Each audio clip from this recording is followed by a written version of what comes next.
আজকে আর বাজার নেই, কালকের মাংস রয়েছে, আরামসে হয়ে যাবে, এক বেলা তো হয়েই যাবে। ডিম আনলে রাতেও হয়ে যেত। বনির দই, তারপর তো ওই রেনাল ফুডটা রয়েছে, দেখি রেনাল ফুড খাই কিনা, নালে পুরো পয়সাটাই জলে চলে যাবে। আমার তো মনে হয় জলেই চলে যাবে, যাই হোক, নালে অন্যরা আছে খাওয়ার জন্য, তো দিয়েই দেয় বুনোর বাবা সব। এখন চাল শেষ হয়ে গেছিলো আমাদের, এখানে চাল নিয়ে এসছে। জিলেপি পাইনি, আমি তিয়ার দুটো কচুরি খিদে পেয়েছিল, আমি বললাম আন একটু। খাবি তুই একটা কচুরি? প্লেট আনিনি তো, তাহলে আমি খেয়ে দিই। তাহলে ওই একটা আছে, দিয়ে দিই, বুনোর বাবা খাবে বলছে। জিলাপি না দেখলেই যায় মাথাটা গরম হয় আমার। রোজই বৃষ্টিতে পেট মানে না, ঝোড়ো বৃষ্টিতেও খেতে চলে আসে।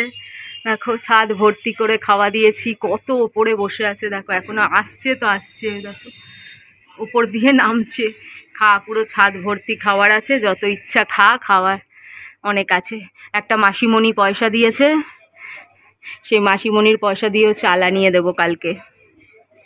যদিও আমি কোনোদিন কারো কাছে চাই না, কিন্তু কেউ যদি ভালোবেসে দেয় তাকে তো না করা যায় না। তো 100 টাকা দিয়েছে, চাল আনিয়ে দেবো কালকে। বুনোর বাবা খেতে বসে গেছে। ও বাবা, বুনোর বাবা আজকে লেগ পিস খাচ্ছে, লেগ পিস। একটু ভাজাও নিয়েছে, আর ওই যে সিদ্ধ দিয়ে খাচ্ছে, 1 পিস মাত্র খাচ্ছে দেখো। আর আমার সোনটা বাবাকে খাইয়েছি, তো বেশি বেশি খায় না, একদম কম কম খায়। যাই বাবা, আমি চান করে আসি। দেখো কাজ করতে করতে আমার সবার লেট, এখনও আমার চানই হয়নি। চান করব, তারপরে খাবো। ওর সমস্ত কাজ করতে করতে দেরি হয়ে যায় না।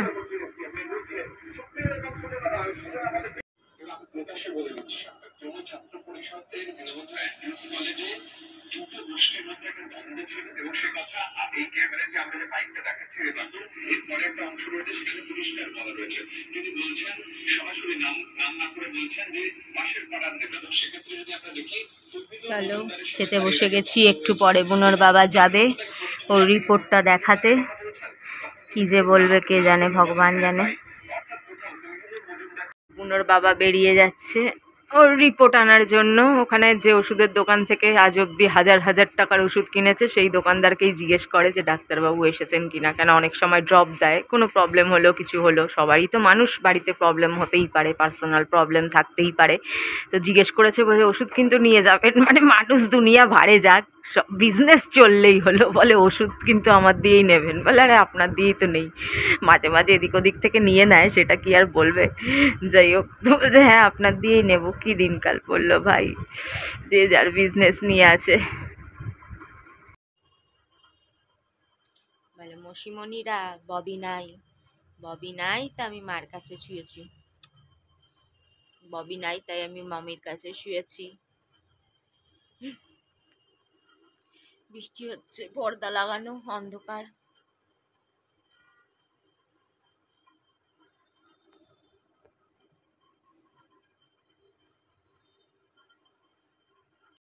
বন্ধুরা, বুনোর বাবা গেছিল, আমি তো জানি রিপোর্টটা খুব খারাপ এসছে। হয়তো তোমাদের বুনোকে আর বাঁচানো যাবে না, তাও শেষ চেষ্টা করা তো আমরা বন্ধ করছি না, শেষ চেষ্টা করছি। ওকে আর খাওয়ার ওষুধ দেওয়া যাবে না। খাওয়ার ওষুধ খেয়ে খেয়ে তো ছেলেটা শেষ হয়ে গেল, এখন আর খাওয়ার ওষুধ খাওয়ার পজিশনে নেই। 5 দিনের ওষুধ এবার যদি দেয়, তাহলে 5 দিনের ওষুধ দেবে বললো, স্যালাইন দিয়ে চালাতে হবে, কিন্তু তারপরেও কোনো গ্যারেন্টি নেই। এমনকি ওখানে যে রিসেপশনের যে ছেলেটা বুনোর বাবার সাথে মাঝে মাঝে কথা টথা বলে, তো গেলে একটু বন্ধুর মতন হয়ে গেছে, সেও বলল আর কিছু করার নেই, অবস্থা খুব খারাপ।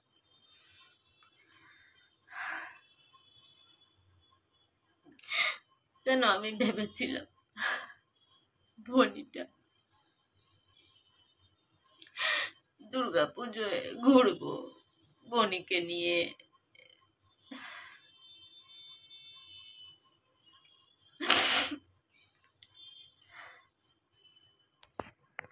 কেমন আমার কোল বালিশে হাত দিয়ে শুয়ে আছে সোনাটা। সোনা, হ্যাঁ আমার সোনা, আমার সোনা।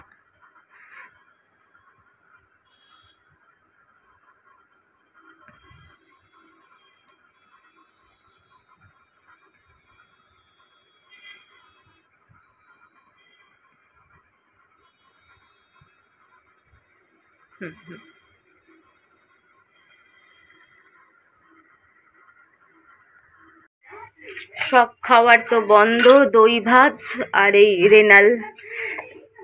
রেনাল ফুডটাই। কিন্তু আমার তো বিশ্বাস তোমার যে নর্মালি খাবে না, ওই যেরকম দই ভাত গেতিয়ে খাওয়াই ওরকম দই ভাত, মানে যেরকম বাচ্চাদের মতন জোর করে আর কি গলায় দিয়ে খাওয়াতে হয়, ওরকম করে চেষ্টা করে দেখি।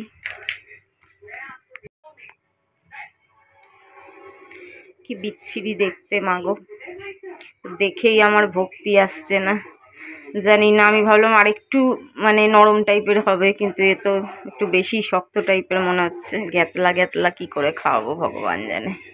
চলো চেষ্টা করে দেখি।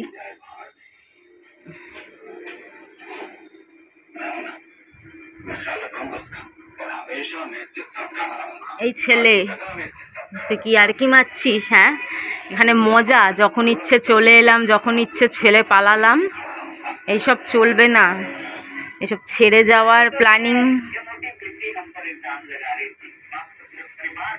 ওই রাতের একটুখানি মাংস আছে, বুনোর বাবা তো সকালেই খেতে চাইছিল না, ওর জন্য লেগ পিস নিল, ওপর থেকে একটু চামড়া খুলে খেয়ে পুরো লেগ পিসটা রেখে দিল আমার জন্য। তো একটা ডিম ছিল বুনোর বাবার জন্য, আলু সিদ্ধ, ডিম সিদ্ধ, ডাল বসিয়ে দিলাম। বেচারা এত খাটে, দেখো এখনও ফেরেনি। বৃষ্টির মধ্যে গাড়ি পাচ্ছে না, কিছু পাচ্ছে না, অটো অটো অটো করে বেচারা এখনও কত কষ্ট করছে সারাদিন বৃষ্টিতে ভিজছে। ছেলেটার জন্য কত টাকার ওষুধ, স্যালাইন চলবে, আবার বাড়িতে এসে যে স্যালাইন দিয়ে যাবে তার একটা খরচা।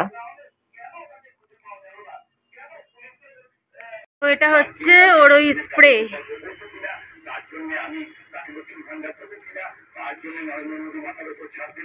320 টাকা। ওর যে ওই যে স্মেলিং বাজে স্মেল হচ্ছে ওখানে, যে একদম বেরোচ্ছে যেটা, ওটার জন্য এটা স্প্রে। এগুলো স্যালাইনের সাথে যে ওষুধগুলো চলবে সেই হচ্ছে সেই ওষুধ।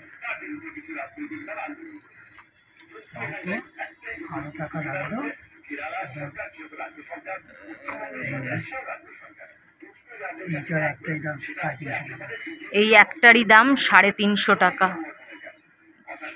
350, মানে রাবণের মতন দাম, রাবণের মতন। এটাও শুধুমাত্র গ্যাস অম্বলের ওষুধ এগুলো। কেন স্যালাইনের সাথেও তো ওগুলো চলবে, স্যালাইনের সাথে এগুলো, এটা আর এগুলো চ্যানেল ফ্যানেল কি, আর দুটো স্যালাইন। কত এর আগে স্যালাইন ফেলানি গেল কিনে কুনে। এইটাই দাম বেশি সব থেকে। এটা হাফ করে লাগবে, হাফ করে লাগবে, বলতে মানে থাকবে না, আগের বার তো বলেছিল থাকবে। আর গচানোর জন্য যা পারছে তাই বলছে। না ওই জন্য তো 5টা নেওয়া করেছিল, আগে 5টা নিয়ে লাভ না, ওটা 10 ml করে লাগবে, 10 ml করে লাগবে দুটো।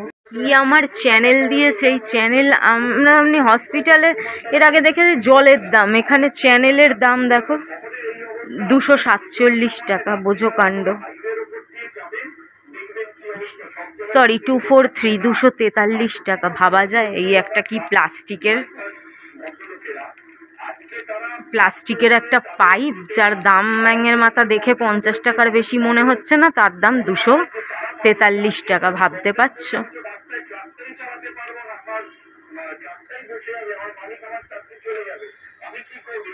আর এই এক একটা ডাব্বা দেখো 220 করে, এক একটা ডাব্বা 220, মানে এখানে 700 টাকা।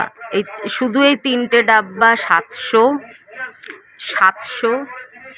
এটা যেন কত দেখলাম,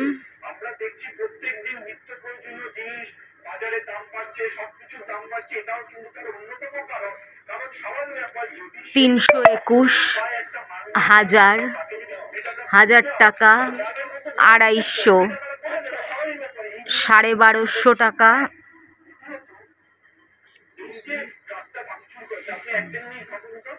320, 1500 টাকা।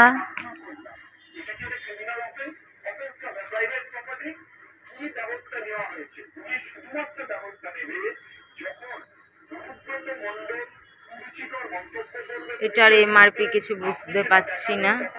এটা ওদের 3টে নিয়েছে মনে হয় 5টা পিস আছে, তাহলে 3টে নিয়েছে 39 টাকা। ওই এটা যাই হোক।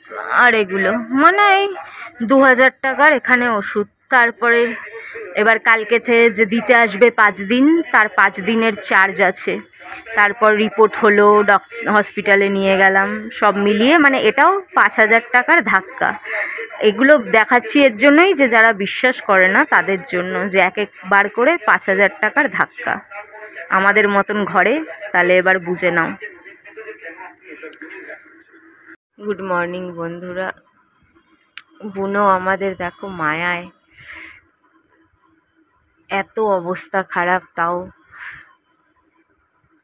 আমাদের মায়ায়ও ঠিক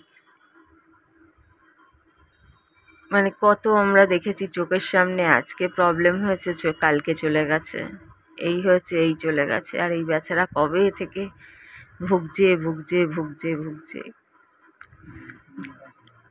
কিন্তু মায়া কাটিয়ে করতে পারছে না। ভগবান করুকো, বেঁচে যাকো। যখন মায়া কাটাতে পারছে না, আর কিছুদিন টিকে যাক। ওরা তো বাঁচে 10-12 বছরও বাঁচে, যদি কিছুটা দিন ভগবান মিরাকেল দেখান। তো কিছুটা মিরাকেল তো ওই দেখিয়ে দিয়েছে। আমি অবাক হয়ে যাচ্ছি যে এটা অবিশ্বাসযোগ্য। রাজীবের বেলায়ও দেখেছি, শুনেছি যে আজ প্রবলেম হয়েছে, রাতারাতি শেষ। জগৎপুরেও দেখে এসছি, কিন্তু ও এতদিন ধরে কিডনির প্রবলেমে ভুগছে ভুগছে ভুগছে। কিন্তু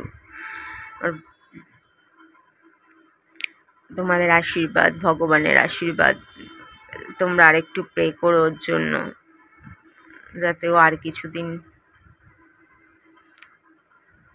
বছর হলে তো ভালোই হয়।